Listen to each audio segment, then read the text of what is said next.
Let us understand the step-by-step process of performing unit allocation in StrategicERP. Navigate to the Unit Allocation form under the Sales Management module.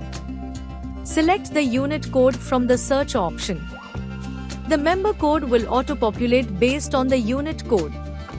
Under the Enquiry Info tab, enter lead details as applicable. Under the Unit Information tab, enter details specifying which unit is linked to which project.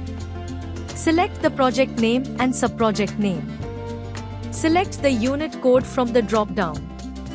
Relevant customer details will auto-populate based on your selection. Under the Installments tab, select the installment type if any payment is due. Relevant details will auto-populate based on the selected payment plan. Under the Member Ledger tab, you can record payments received by the developers. Under the Installment Letters tab, you can view the summary and detailed information of the demand letters raised. Under the Annexure tab, you can view all additional costs associated with the unit booking.